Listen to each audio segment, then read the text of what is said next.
Hi, and welcome to Historical Influence.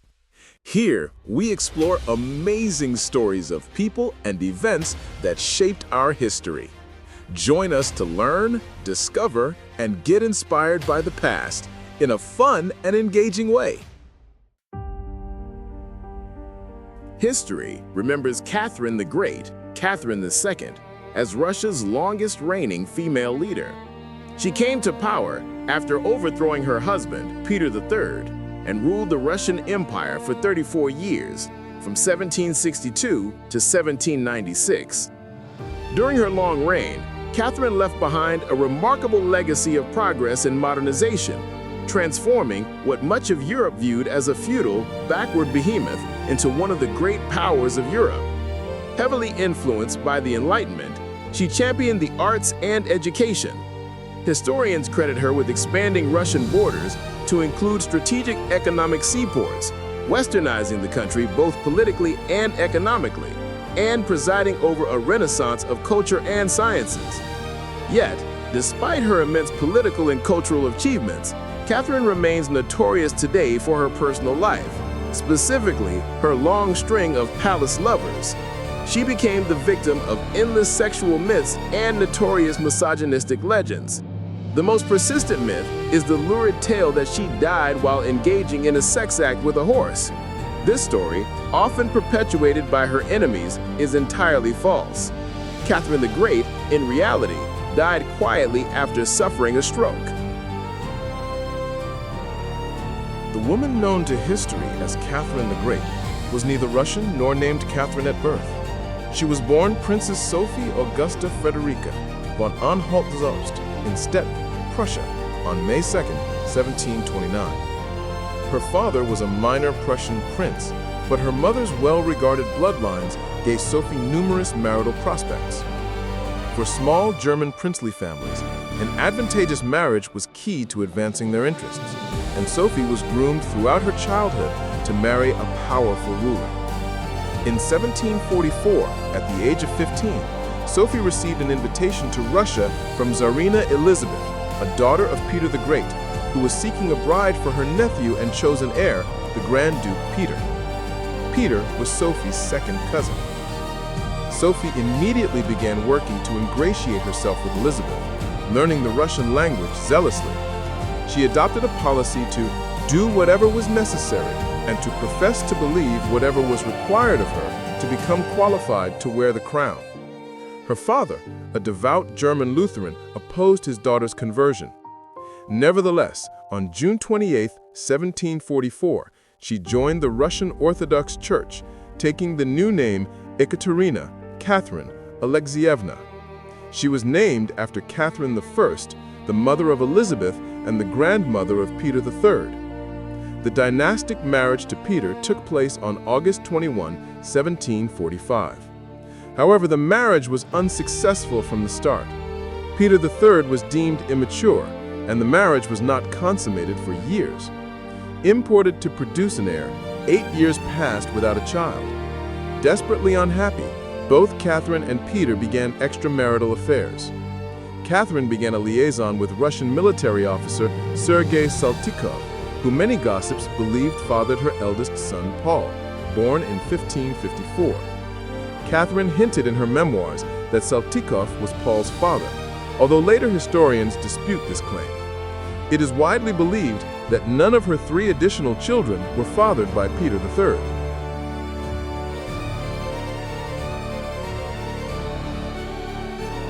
Empress Elizabeth died in January 1762, OS December 1761, and Peter succeeded as Emperor Peter III, with Catherine as Empress consort. Peter III immediately angered Russia's military class by ending the war with Prussia. His great admiration for the Prussian King Frederick II eroded his support among the nobility. His short reign proved erratic and unpopular. Unhappy factions, including the military, turned to Catherine, who was also fearful of Peter's intentions. Peter was away at Oranienbaum when a conspiracy to overthrow him was uncovered in July 1762. Catherine moved swiftly.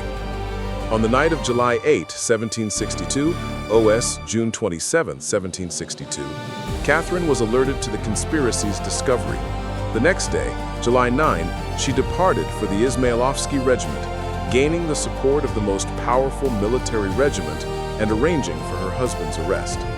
Catherine was proclaimed sole ruler and Empress Catherine II. Peter abdicated just 6 months after taking the throne. The swift seizure of power, initially bloodless, quickly turned deadly. Peter III died on July 17, 1762, only 8 days after the coup. He possibly died at the hands of Alexei Orlov, the brother of Catherine's current lover, Grigory Orlov. Though no proof exists that Catherine knew of the alleged murder before it happened, Peter's death cast a pall over her reign and raised doubts about her legitimacy.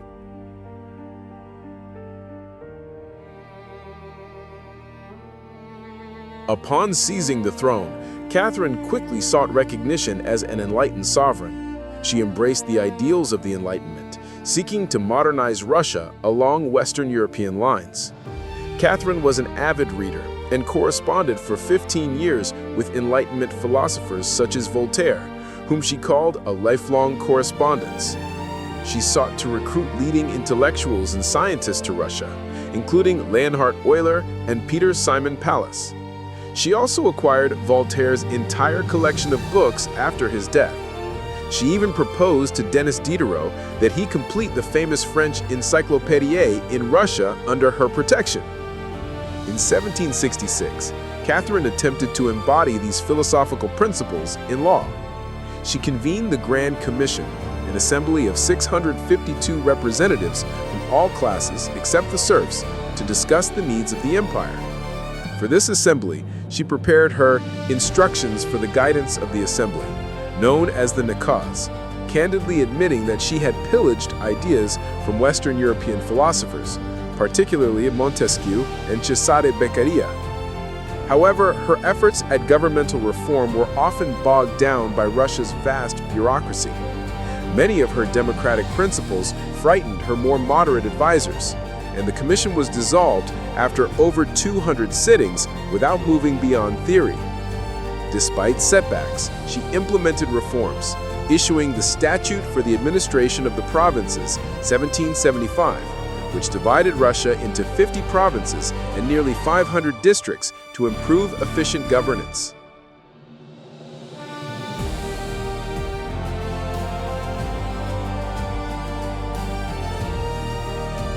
Catherine II significantly expanded the Russian Empire, adding approximately 520,000 square kilometers.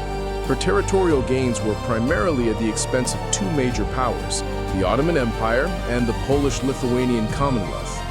She continued Peter the Great's southward conquest, making Russia the dominant power in the Balkans after the Russo-Turkish War of 1768 to 1774. Russia inflicted heavy defeats on the Ottomans. The resulting Treaty of Kuchek-Kainarja, 1774, gave Russia territories on the Black Sea, removed restrictions on Russian naval traffic, and granted Russia the role of protector of Orthodox Christians within the Ottoman Empire. Eventually, Catherine formally annexed Crimea in 1783. Later, the Russo-Turkish War of 1787 to 1792 confirmed Russia's full control of Crimea and land between the southern Bug and the Dniester. In the west, Catherine took a leading role in the partitions of Poland. In 1764, she successfully supported her former lover, Stanislaw August Poniatowski, in his effort to become King of Poland.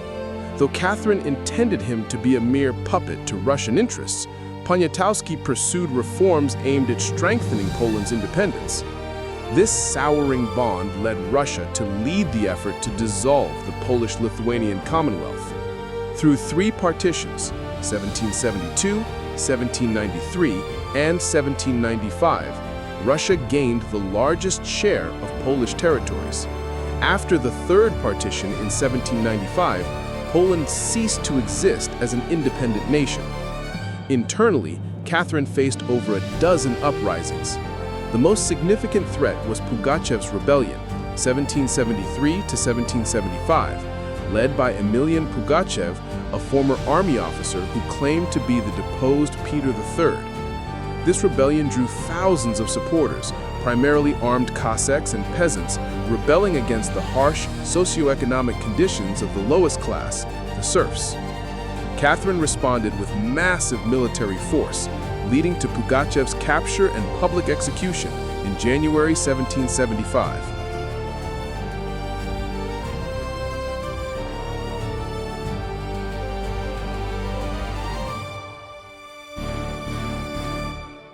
While Catherine was inspired by enlightened ideals, the reality for Russia's lowest classes, particularly the serfs, was grim. Military conscription and the economy still heavily depended on serfdom. The increasing demands of the state and private landowners intensified the exploitation of serf labor, fueling discontent. At the time, the landowning noble class owned the serfs, whose children were born into serfdom. Catherine inherited this system. She enacted laws that granted the nobility increased power, including the right to sentence serfs to hard labor in Siberia, a punishment normally reserved for criminals. Critically, she also prohibited serfs from appealing directly to the autocrat, a traditional channel for complaint. These changes contributed to the widespread outbreaks of violence during Pugachev's rebellion. Despite her initial enlightened leanings, the violent uprising pushed Catherine away from the idea of serf liberation. Economically, Russia was underdeveloped compared to Western Europe, lacking a free peasantry and a significant middle class. Large government spending on military needs led to a shortage of silver. To address this, in 1768, the Assignation Bank began issuing Russia's first government paper money, Assignation rubles. In religious affairs, Catherine pursued varying policies. In line with her anti-Ottoman policy, she promoted the protection of Christians under Turkish rule. Regarding the Russian Orthodox Church, she completed Peter III's nationalization of church lands, emptying monasteries and forcing the clergy to depend on the state for compensation. For non-Orthodox groups, her policy often favored assimilation. The Toleration of All Faiths Edict of 1773 allowed Muslims to build mosques and practice traditions like the pilgrimage to Mecca. However, following the partitions of Poland, large numbers of Jews came under Russian rule. Catherine treated Judaism as a separate entity, restricting Jews to the Pale of Settlement and forcing them to pay double the taxes of their Orthodox neighbors. In 1785, she officially declared Jews to be foreigners in Russia.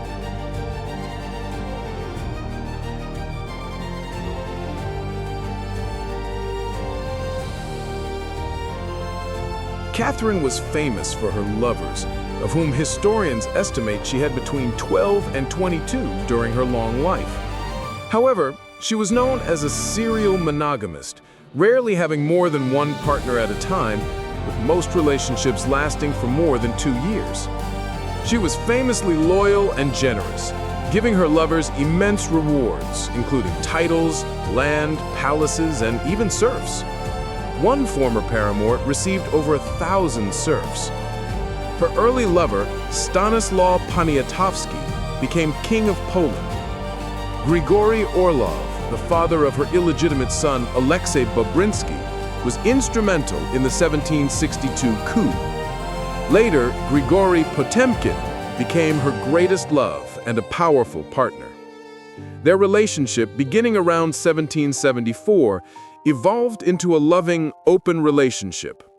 Potemkin remained her favorite minister and a key strategic partner, helping her to annex Crimea and govern New Russia.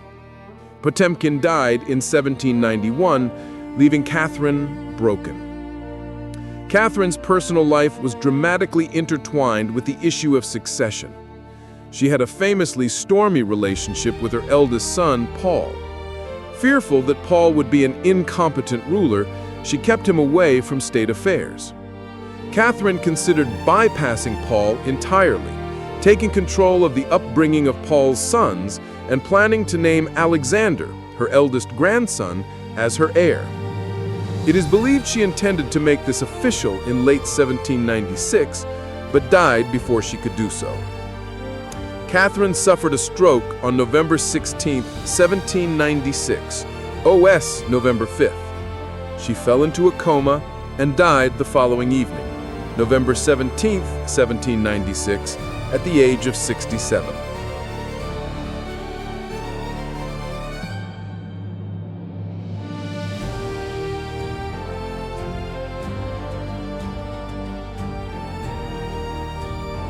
Following her death, Paul I assumed the throne. Worried about his mother's plans, Paul confiscated her will before it could be made public. Paul quickly proved as erratic and unpopular as Catherine had feared, and he was assassinated 5 years into his reign, allowing Catherine's beloved grandson, Alexander I, to assume power. Despite ruling with greater power than almost any other female contemporary, Catherine suffered repeated slander. Her enemies, including the French revolutionary presses, invented accusations of nymphomania and sexual insatiability to vilify her. Even her son, Paul I, later issued an edict forbidding any woman from ascending the Russian throne in the future. Yet the historical reality is that Catherine the Great fundamentally changed Russia. She modernized the nation, expanded its borders, and fostered an era of cultural and scientific flourishing. Her enduring legacy rests not in the lurid myths invented by her rivals, but in the vast, powerful empire she forged, earning her the title, the Great.